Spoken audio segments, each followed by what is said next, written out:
Iran আমেরিকার বিশিষ্ট ব্যবসায়ী বিশিষ্ট ধনকুবের ইলন মাস্কের ইন্টারনেট খেয়ে দিছে। এখন কেমনে খাইয়া দিল? খাওয়ার তো কারণ আছে।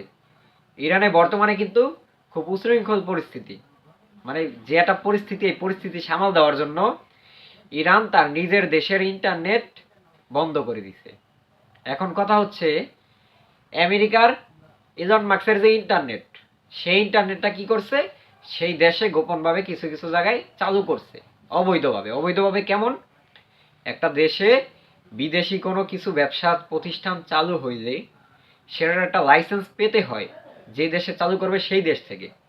এরকমের কোনো বৈধ লাইসেন্স ছাড়া ইরানের মধ্যে ইন্টারনেট পরিষেবা চালু করছিল। সেই ইলন মাস্কের ইন্টারনেট পরিষেবা সম্পূর্ণভাবে অচল করে দিছে। প্রায় 80%-এর বেশি ইন্টারনেটের ট্রাফিক বন্ধ হয়ে গেছে। মানে এমন একটা কাজ করছে ইরান, যেটা কিনা বিশ্বের মধ্যে কোনো দেশ আজ পর্যন্ত করতে পারে নাই।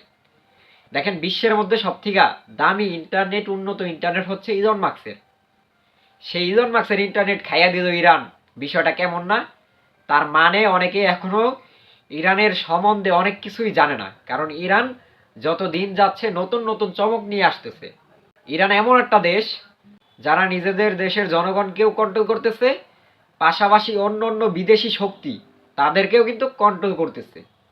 তাহলে ভাবেন, এই ইরানের আয়াতুল্লাহ আল খামেনি কত বুদ্ধিজীবী, কত জ্ঞানী হইলে ঠান্ডা মাথায় এইসব কাজকর্ম পরিচালনা করতে পারে। তাই যারা লাফালাফি করেন, ইহুদিরা আছেন, লাফালাফির কোনো সুযোগ নাই, লাফালাফির কোনো টাইম নাই। বুঝতে হবে ঠান্ডা মাথার খেলা ঠান্ডা মাথায় খেলতে হবে, কখনো গরম মাথায় খেলা হবে না। ধন্যবাদ।